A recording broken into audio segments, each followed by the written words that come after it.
And I am here following the great Carolyn Maloney and her amazing leadership in the House of Representatives. President Cruz, Cindy Estrada, Bob Link, Reverend Lennox Yearwood, Jason Walsh.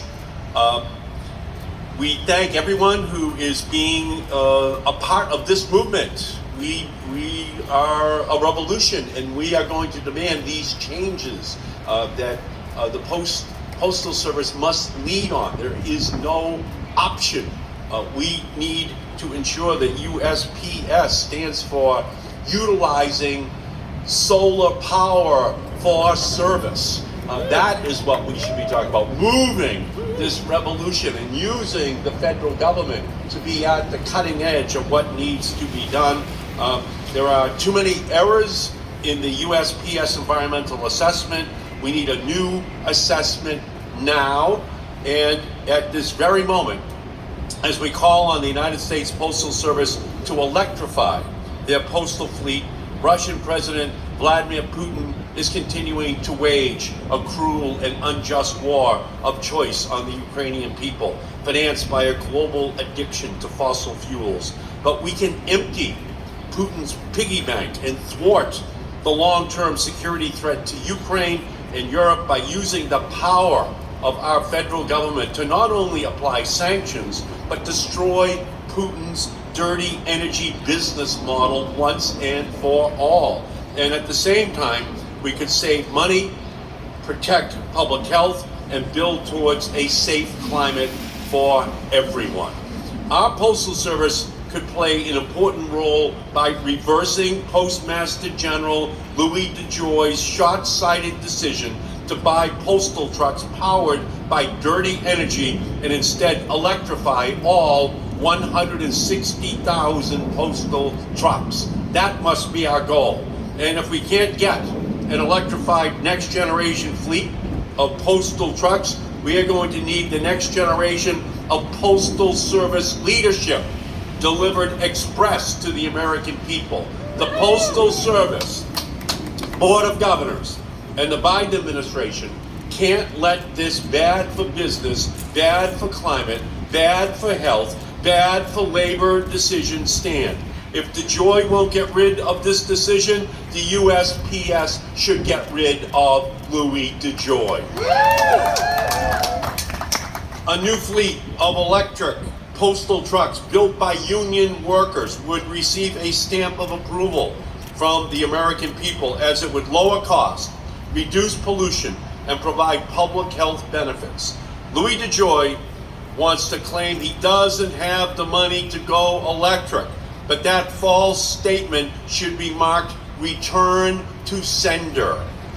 Some new funding for the Postal Service will come once President Biden signs the Postal Service Reform Act. But will these funds support vehicles made by union labor? No. And what is worse is that USPS knew that Oshkosh would move its delivery truck production facility so the new vehicles it was purchasing would not be made by union labor. These vehicles aren't electric, they're not more efficient, and they're not supporting union jobs. It'd be unbelievable if it didn't fit in with the rest of Louis DeJoy's leadership decisions. Since taking office in 2020, DeJoy has tried to pinch pennies at the USPS. So why is he now proposing a fiscally irresponsible plan that leaves $4.3 billion on the table instead of in the USPS budget? Because that's how much money you save if you move to all electric vehicles. You back out the need for additional gasoline. You back out the need for more repairs.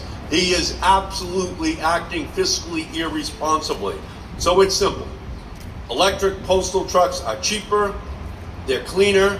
This isn't charity, it's business. Companies are already doing it. FedEx is moving to achieve a fully electric fleet by 2040, and Amazon is purchasing 100,000 new electric delivery vehicles. These trucks also would work for USPS routes today. 96% of USPS routes are compatible with electric postal trucks. Electric vehicles aren't the future. They work for us, for our budgets, for our energy security right now. We just have to do it right now and ensure that we are the leader. We need to protect our planet and our postal service by putting a forever stamp on a fleet of battery-operated electric vehicles that will usher in a clean vehicle revolution in America. If we clean our grid and electrify our fleet, USPS will in fact be the cutting edge for the rest of our country and the rest of the planet. That is the option that we have right now. We need to ensure that USPS reworks this deal, buy a clean electric union-made fleet of postal vehicles, and if it doesn't, it needs to get a clean start without Louis DeJoy. So let's ensure that the Postal Service's next generation delivery vehicles create a livable world for all of our next generations. And all I can say is I now have a great honor of introducing a visionary leader, someone who is at the cutting edge of the all-electric vehicle revolution in our country and across the country, the great Chairman Jerry Connolly from Virginia.